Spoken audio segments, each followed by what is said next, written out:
दर्शकों, मेला कपालमोचन 2025 की जो तैयारियां प्रशासन के द्वारा बिल्कुल दुरुस्त कर ली गई हैं और अभी हम यहां पर प्रशासनिक खंड के अंदर यहां पर मेले के अंदर मौजूद हैं और आप देख सकते हैं कि जिला प्रशासन यमुनानगर के द्वारा यह मेला जो है आयोजन किया जा रहा है। 2025 का मेला श्री कपालमोचन में आपका हार्दिक स्वागत है। और सबसे नीचे आप देख सकते हैं कि श्री पार्थ गुप्ता जी जो इस जो जिले के जो है यहाँ पर उपायुक्त है, डीसी साहब है, तो यहाँ पर उनके द्वारा यह उनकी उसमें सानिध्य में यह मेला जो है आयोजित किया जा रहा है। और आप नीचे देख सकते हैं कि श्री जसपाल सिंह जी गिल जो काफ़ी समय से जो है इस मेले को जो है मैनेज कर रहे हैं। काफ़ी अच्छा उनका एक्सपीरियंस रहा, उनसे हम बातचीत भी आपकी कराएंगे। लेकिन फिलहाल जो है यहाँ पर जो एसपी साहब यहाँ पर पहुँचे हैं जिला यमुनानगर से और एडीसी साहब ने इस मेले के बारे में क्या कुछ कहा है, आइए दर्शकों आपको बताते हैं इस मेले के आयोजन को लेकर उन्होंने क्या कुछ जानकारी दी। देखो, हर वर्ष की भांति इस वर्ष भी जो अंतर्राज्यीय जो हमारा मेला है कपालमोचन 2025 का आयोजन किया जा रहा है। कल से इसका शुभारंभ होगा। माननीय मंडल आयुक्त अम्बाला यहाँ पर मुख्य अतिथि के तौर पे आएंगे और कल 12 बजे इसका शुभारंभ किया जाएगा। उसके लिए मेले की तैयारियों को अंतिम रूप देने के लिए आज ये बैठक की गई है। इसमें सभी तरह के इंतजाम का जायज़ा लिया गया है, जिसमें मोटे मोटे तौर पे जो सफाई व्यवस्था है और जो मेले में जो भी सुविधाएं देनी हैं उसके बारे में विस्तृत चर्चा की गई है। मेले में जैसे एसपी सर ने बताया कि हमने मेले को 4 सेक्टर में बांटा है। प्रत्येक सेक्टर में पुलिस के साथ साथ ड्यूटी मजिस्ट्रेट भी लगाए गए हैं और किसी भी श्रद्धालु को कोई भी दिक्कत ना हो उसके लिए हमने सारी व्यवस्था इंतज़ाम किया, चाहे वो पानी की पीने का पानी हो, चाहे शौचालय की व्यवस्था हो, चाहे सड़कों की मरम्मत हो, चाहे ट्रांसपोर्ट की व्यवस्था हो। और हमने इस तरह से सभी तैयारियां की है। श्रद्धालुओं को विशेष सुविधा देने के लिए हमने छोटे ई रिक्शा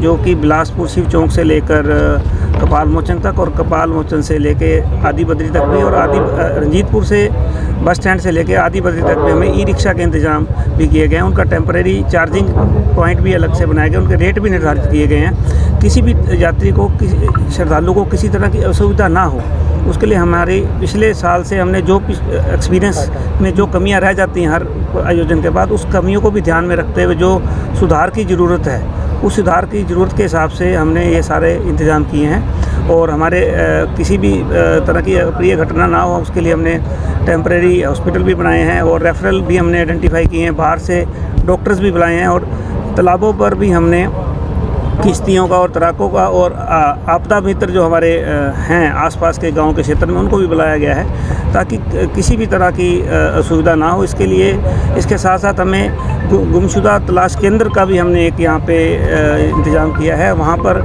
यदि कोई श्रद्धालु किसी वजह से अपने घर से पिछड़ जाता है तो उसके लिए अनाउंसमेंट करने का और हर तरह की व्यवस्था की गई है।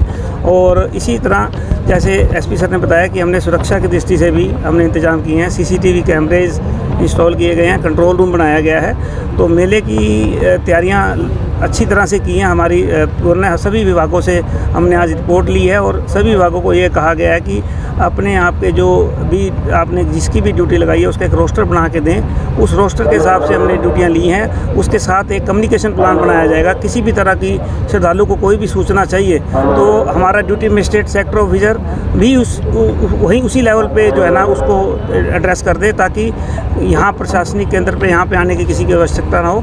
तो एसडीएम बिलासपुर जो हमारे एडमिनिस्ट्रेटर भी हैं मेले के, उन्होंने बहुत अच्छी तैयारी की हैं और हर एक चीज़ को बारीकी से देखा है। हमारी मेले की तैयारियां पूरी हैं। सर, बैठक में जो है पॉलीथीन बैन पर जो है काफ़ी जोर दिया गया है। दुकानदार क्या हिदायत दी गई है और दूसरे सर नशे पर जो है किस तरह कंट्रोल किया जाए, क्योंकि आसपास जो है मेले के दौरान जो है और नशे की जो है शराब वगैरह की सप्लाई ज़्यादा होती है, उस पर किस तरह रोक लगाई जाए? जी, आपका मेले में पॉलीथीन मुक्त रखने के लिए हमने हिदायत दी गई है। हमने पहले ही जो हमारे जो दुकानदार भाई हैं उनको पहले ही जब अलॉटमेंट के टाइम भी पहले ही कहा है कि आपने पॉलीथीन का इस्तेमाल नहीं करना।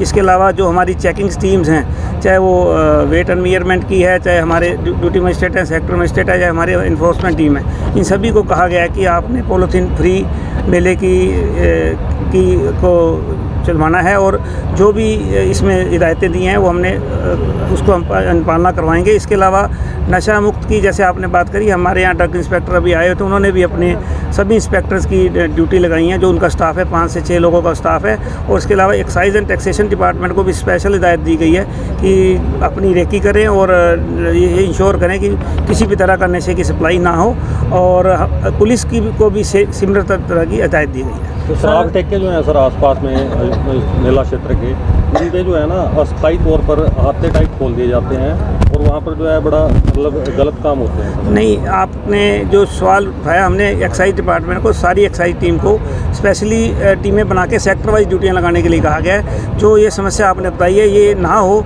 जो वैध हमारे इवेंट्स हैं वहीं पर जो भी शराब की बिक्री के जो अधिकृत पॉइंट हैं वहीं पर ही शराब की बिक्री हो, ये हम इंश्योर करेंगे। अधिकृत पॉइंट्स के पास ना सर अस्थायी हाथे खोल दिए जाते हैं, इसके बारे में स्पेशल ध्यान दिया जाए। सर मेले के दौरान क्या ये शराब के ठेके बंद रहने के लिए कोई हिदायत नहीं है। एक्साइज पॉलिसी भी हमारी ऐसी नहीं है कि इसमें मेले के दौरान ये बंद रहें, और ये एक स्टेट पॉलिसी का मैटर है। पीछे भी हर पिछले वर्षों में भी ये खुलते रहे हैं और it's a part of state policy, उसमें हम इसमें बंद नहीं है। सर कितने श्रद्धालु आने की संभावना है? देखो, पिछले सालों की तरह इस बार भी हमारी उम्मीद है कि 7 से 8 लाख श्रद्धालु आएंगे, और हम ये चाहते हैं कि वो यहाँ पे आएँ और उनको एक अच्छा अनुभव मिले। हमने इसी तरह से अधिकारियों को भी हिदायत दी है कि यहाँ पर आप सेवा भाव से ड्यूटी दें, और ड्यूटी के साथ साथ जो लोग आते हैं उनको एक अच्छा अनुभव मिले। आप उसी तरह से अपनी तैयारी है। सर मेले के दौरान लोकल्स के लिए कोई एडवाइजरी जारी की गई है क्या? एडवाइजरी लोकल्स के लिए जो 3-4 गाँव लगते हैं ताकि उनको असुविधा ना हो। हाँ जी, उनके लिए एडवाइजरी हर साल की तरह इस बार भी एडवाइजरी जारी। क्या एडवाइजरी है? क्या होता है? एडवाइजरी यही की है कि आप जो भी अगर कोई आवश्यक कार्य से लिए आपको अगर मेले में आने के लिए, मेले क्षेत्र को आपको पास की आवश्यकता है तो आप यहाँ से पास ले सकते हैं। तो इसी तरह की एडवाइजरी जारी की गई। देखिए, आप सबको पता है कि कपाल मोचन का जो मेला है, जो जिला यमुनानगर में आयोजित किया जाता है, ये एक बहुत ही ऐतिहासिक मेला है और लाखों की संख्या में श्रद्धालु न सिर्फ हरियाणा से बल्कि पंजाब से, हिमाचल प्रदेश से और देश के दूसरे जो दूर दराज के क्षेत्र हैं वहाँ से आते हैं। तो ऐसे में बहुत ज़रूरी है कि जो सुरक्षा व्यवस्था है वो बड़ी डिटेल्ड हो, बड़ी माइन्यूटली उसको इलेबोरेटली उसको किया जाए। तो लगभग 2500 कर्मचारी हमारे इस पूरी सुरक्षा व्यवस्था में तैनात रहेंगे और इस मेले को 4 सेक्टर्स में डिवाइड किया गया है और 4 सेक्टर्स में कुल मिला के 10 पुलिस की चौकियाँ रहेंगी। तो हर एक पुलिस चौकी में उस सेक्टर की जो स्पेशलिटी है उसके अकॉर्डिंग पुलिस बल दिया जाएगा और 18 अलग अलग नाके अलग अलग जगह पे लगाए गए हैं और 13 पार्किंग स्थान चिन्हित किए गए हैं ताकि जो वाहन जो बाहर से आ रहे हैं उनको जो मेन मेला क्षेत्र है वहाँ से बाहर रखा जा सके और श्रद्धालुओं को मेला क्षेत्र में किसी तरह की असुविधा ना हो। इसमें मैं ये भी बताना चाहूँगा कि पूरे मेला क्षेत्र में CCTV प्रशासन ने लगवाए हैं। उन CCTV पे भी लगातार पुलिस कर्मचारियों की निगरानी रहेगी। ड्रोन से भी हम लगातार इसमें वॉच रखेंगे और कोई आतंकी घटना मेला क्षेत्र में ना घटित हो पाए, इसके लिए लगातार एंटी सैबोटेज चेक पूरे मेला क्षेत्र का किया जाए। दूसरे जिलों से पुलिस बुलाई गई है सर? दूसरे जिलों से पुलिस बुलाई गई है? अम्बाला से भी पुलिस आ रही है, कुरुक्षेत्र से भी आ रही है। इसके अलावा जो PTC सुरारिया जो हमारे ट्रेनिंग इंस्टीट्यूट है वहाँ से पुलिस फोर्स को बुलाया गया। सर कई बार देखा जाता है कि जब पास भी होते हैं उसके बावजूद कई पुलिसकर्मी जो है एंट्री नहीं करने देते, और दूसरी बात है कि जब मेला लास्ट खत्म होने को होता है तो पुलिसकर्मी निर्धारित रहते हैं। पिछली बार भी ऐसा हुआ। ये बात सामने आई है। एक तो जो पास है वो अलग अलग तरह के जो पास प्रशासन ने निर्धारित किए हैं तो उसमें सभी नाका कर्मचारियों को एजुकेट किया जाएगा कि किन वाहनों को आपने आगे आने देना है। इसमें जैसे प्रशासन के अपने वाहन हैं, कर्मचारियों के वाहन हैं, या जो मेले के अंदर भंडारा या इस तरह के आयोजन करने वाले लोग हैं तो उनके अलग से पासेज हैं और पूरे नाका पे जितने भी कर्मचारी हैं इंचार्ज हैं उनको एजुकेट किया जाएगा। जहाँ तक बात है कि लास्ट के दिन पुलिस कर्मचारी नदारद हो जाते हैं और फिर यात्रियों को दिक्कत आती है तो उस बारे में विशेष हिदायत दे दी जाएगी। अभी मैं सभी साथी कर्मचारियों की मीटिंग भी लूँगा कि ऐसा बिल्कुल भी घटित ना हो और लास्ट मोमेंट तक जब तक बिल्कुल मेला खाली ना हो जाए पुलिस की ड्यूटियाँ यहाँ पे तैनात रहें। सर रूट डाइवर्ट किए गए हैं भारी वाहनों को। हाँ, वो रूट आपको सबको एजुकेट कर देंगे अखबार के माध्यम से भी, थोड़ा डाइवर्जन, क्योंकि भारी मात्रा में वाहन दूसरे प्रदेश से भी दूसरे स्टेट से भी आते हैं। दर्शकों से निवेदन करना चाहूँगा इस खबर को ज़्यादा शेयर करें और जिला यमुनानगर की हर प्रकार की छोटी बड़ी अपडेट के लिए चैनल को अभी फॉलो और सब्सक्राइब जरूर करें। Thanks for watching 7X Haryana, जिला यमुनानगर, खंड व्यासपुर, कपाल मोचन।